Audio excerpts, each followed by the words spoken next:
Hey guys, I'm Dov, and today I'm back with more Total War Warhammer 2 tournament action. Yes, indeed.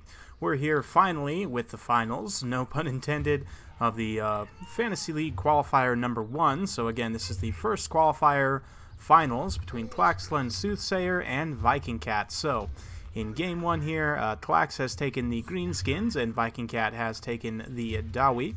So let's go ahead and jump straight to the army compositions. We've got Wurzag leading the forces of the greenskins here. He's going to be carrying, let's see, no effigy to get on here just to save some cost. You don't really need it against the dwarves. He's just got Here We Go and Fists of Gork, as well as the Bonewood Staff, of course. Every time he casts a spell, it gives 13 melee attack and 18% charge bonus to all units map-wide. And, of course, he has the Squiggly Beast for that additional Winds of Magic. He's got 3 Goblin Rock Lobbers kind of laid out in an arc like this, which is very nice. He's got, for infantry, 1, 2, 3, 4 units of Gobos with the 8-peak Loonies, Night Goblin Fanatics. These are the unbreakable guys. No armor sundering, but they do have that Fanatic attack, which does quite a bit of armor-piercing damage. We've also got 4 units of Black Orcs, 2 Orc Boar Chariots for the typical armor-piercing anti-infantry that they bring to the table. Of course, chariots are very strong against the Dawi, and the Orc Boar Chariots in particular are a very good choice here. That's pretty much everything for the greenskins. Let's zoom over to VikingCat's Dawi. So, he's going to be led by a Rune Lord. No Anvil of Doom here. The Rune Lord's going on foot. It looks like he's just got the Rune of Negation, Master Rune of Negation, and Master Rune of Wrath and Ruin. In terms of heroes, he's got a Runesmith with, again, Rune of Negation, Rune of Wrath and Ruin, and a Master Engineer, which is an uncommon pick. You don't often see these guys. He does have the extra powder as well as the Entrenchment, which he is currently using to buff this Goblobber here, which is in a very pitched kind of artillery duel with these 3 units of Goblin Rock Lobbers here. One of them is, of course, the Hammer of Gork. We've also got 3 units of Dwarf Warriors out front, 4 Ironbreakers, one of them being the Norgrimling's Ironbreakers, so a very small elite Dawi infantry corps. We've also got the Dragonback Slayers and the Ulthar's Raiders for some additional anti-large options, and that's pretty much it. A pretty small Dawi army, honestly, all things considered, and he's really banking on these blasting charges to pay off for him. I believe here, and correct me if I'm wrong down in the comments if you end up watching this VikingCat, but I believe the idea here is to just have the Ironbreakers hold. They have 68 melee defense, 125 armor, magic resistance, charge defense against all. So they can hold for a very, very long time, and I believe the strategy is just to hold as long as possible with the Ironbreakers, do as much damage obviously with the Goblobber here, but then just hold with the Ironbreakers and use the Runesmiths to deal the damage. Because these Ironbreakers, well, while they will do quite a bit of damage with their blasting charges, they're going to struggle. They just don't have the armor piercing to get through to Black Orcs. Now, obviously, they do have extremely high melee defense, meaning they'll take a long time to kill, but still. They don't have the killing power to really stand toe-to-toe with Black Orcs, so he's really banking on those blasting charges and kind of specialty units here. But you can see the artillery duel. He has managed to rout off the Hammer of Gork here, so that's nice. But he's used up pretty much all the ammunition on this Goblin Rock Lobber here. The Goblobber, not a Rock Lobber. It is actually lobbing goblins on rocks, but it is not a Goblin Rock Lobber per se. But it is kind of losing out, honestly, in this artillery duel, at least in terms of cost. That being said, Tlaxtlan Soothsayer has invested quite a lot of cost from these Rock Lobbers here, so we'll go ahead and fast forward through a little bit more of this artillery duel here, as Tlaxtlan Soothsayer is going to be now switching his Goblin Rock Lobbers onto some of these more high-value targets very wisely, and he's just going to be pulling up and not wanting to take the bait of shooting at these cheaper targets up here. He's going to be shooting in at the Ironbreakers. Since VikingCat's out of ammunition now on this Goblobber, he is going to have to advance here. He is going to take the majority of this ammunition, probably Tlax is going to be able to throw in here with the Goblobbers, or excuse me, the Goblin Rock Lobbers. Man, it's so confusing.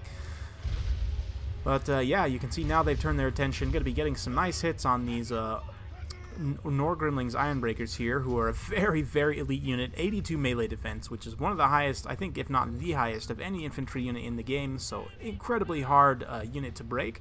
So doing as much damage at range as possible is going to be great. You can see Tlax is doing a really good job getting the surround on VikingCat. He's got units over here. He's got units over on this side, so he's going to be able to get in a full envelopment of the Dawi formation here, which is going to be really tough. I mean, it's hard to avoid this as the Dawi. Honestly, you kind of just have to square up and fight when you get in this kind of situation. But it's going to be pretty tough for the Dawi. You can see they're taking quite a bit of fire, and anything that Hammer of Gork hits, it is going to apply that blinded debuff here. So we'll see if they're able to make contact. I can show you guys. It looks like it got on these guys here. So it does apply that blinded, which is minus 26 attack, minus 26 defense, and 40% accuracy, meaning if it hits these Dwarf Warriors, they basically have 0 combat stats. And it will help lower the melee defense considerably of these very elite Ironbreakers here. So very nice. You can see VikingCat squaring up over on this flank to prepare to hold while he pushes forward here. And it's just going to be tough. You know, the Gobbles are in the way that Soothsayer has positioned himself here. He's got lots of little gaps here. But what that allows him to do is go forward with these Gobos, tie down units, potentially soak some blasting charges, and then follow up with the Black Orcs, you know, wherever he wants to. It allows him to kind of pick and choose and get his engagements much more effectively. You can see he's got all the way around almost on this side. Same thing over here. We've got Orc Boar Chariots now charging in. You can see these Dawi are trying to push through, but the Boar Chariots are going to be pulling into the second line here. Rune of Negation is going down, help mitigate some of that damage, but the Ironbreakers still are going to be paying the iron price, so to speak, getting rode over by these Boar Chariots here. And now the Black Orcs are coming in, suffering that Rune of Wrath and Ruin, but nonetheless, they are still going to be getting in here, cleaning some things up. Yeah, Dwarf Warriors are no match for the Black Orcs here, but they're just meant to hold these guys in place while they get the throwing axes and blasting charges chucked in here as much as possible. Over on this flank, we've got a pretty much full health unit of Black Orcs that's just gotten involved in the combat here. Slayers do not want to be fighting up against these guys by any means. There's another full health unit of Black Orcs kind of forming up on the corner there. Slayers look like they were trying to get on those Orc Boar Chariots, but they are wisely pulling away now, not wanting to get involved in the fight with these two Black Orcs. So Wurzag has relatively little to worry about here.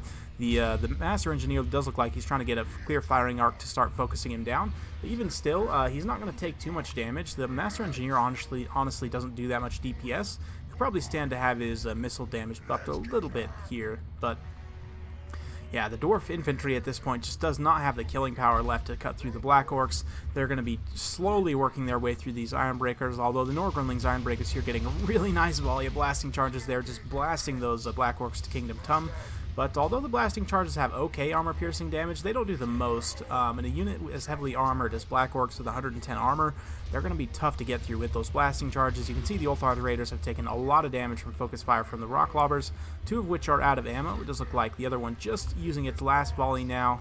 So, yeah, all the Rock Lobbers have expended their ammunition. You can see the balance of power is still very, very close, but I think that's a little bit misleading, honestly. The Dawi, I mean, if they could hold for long enough to get enough runes off to finish off these Black Orcs, they could potentially win here. But with how chaotic things have gotten, you know, it's just, you've got Black Orcs pushing through here now, and no units to tie them up except for the Slayers. A beautiful set of Fanatics unleashed from the 8-peak loonies there does absolutely devastating damage to this unit of Ironbreakers here. This unit of Ironbreakers as well that they were engaged with. That was a really, really nice cast of the Fanatics there. It did rout off those friendly Gobos, but who cares? They're just Gobos, and it did a lot of damage to those Ironbreakers, so I would say that's well worth it. Really nice use of the Fanatics there, doing a lot of armor-piercing damage, and definitely don't underestimate the damage that the Fanatics can do. Dawi leadership is still holding out at this point. You can see blasting charges sporadically being tossed into various fights, but the Black Orcs are just too healthy here. There's not enough to stand up to them. You can see the Ironbreakers buckling here, and over there's still some Dwarf Warriors fighting Gobos, but, you know, they'll definitely beat Gobos, but just being tied down is enough. You can see the center pockets completely collapsed here. The Rune Lord and the Ironbreakers over on this side, not long for this world. They are fighting up against Black Orcs.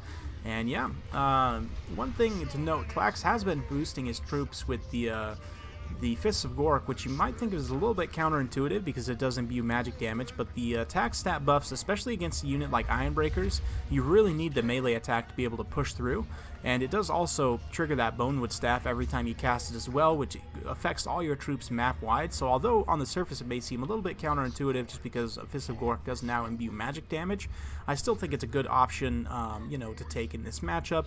If the Rune Lord had brought his Anvil of Doom and was giving all units map-wide that extra magic resistance, I think it would be a little bit less worth it. But in this particular engagement where the Rune Lord was taken on foot without that extra magic resistance, I do think it was well worth it to have that Fist of Gork here to be able to cast that in and just proc that Bonewood Staff and keep things rolling. So very well played to both players. Hope you guys enjoyed watching this. I'll be bringing you the rest of the finals, of course. This is just game 1, so series is so far 1-0 in Tlaxtlan Soothsayer's favor. just waiting for some last troops to rout off here. The VikingCat does just have these Slayers here, but does admit defeat. So let's go ahead and take a look at the army breakdown. So all the way across the board there, the Rock Lobbers getting some decent kills, but really the tail of the tape here was the Black Orcs. I mean, you can see they took very little damage across the board. The Orc Boar Chariots didn't lose a single unit model. They might have taken some damage, but they didn't lose a single unit model either unit. One of them picked up an XP chevron, quite a few kills spread across either of them. So I really like this build from Tlaxtlan Soothsayer. Nothing too crazy, just simple. You know, draw the Dawi out of their box with superior artillery, clean them up with armor-piercing troops, and disrupt their formation with chariots. That's pretty much textbook how to take out Dawi. For VikingCat here, you know, he definitely gambled on the Goblobber and you know, kind of the other specialty units being able to get the work done, because you're pretty much always going to see Black Orcs in this engagement. Although, you know, it could be kind of a counter pick to go full Gobos with you know, nasty Skulkers and the Squig Hoppers and all that. So, you know, it's a little bit of a mind game in this particular matchup. But I think you may maybe bring one or two units of Longbeards with great weapons, just something to give you a little bit of extra oomph against the Black Orcs, something with a little bit of AP. It's definitely a tough matchup. I do think this is one of the tougher matchups for the Dawi. But yeah, well played to both players. Hope you guys enjoyed watching. If you like this kind of content, like and subscribe. I'm keeping it coming with more Total War Warhammer 2 content every single day, so stay tuned for more, and we'll see you next time.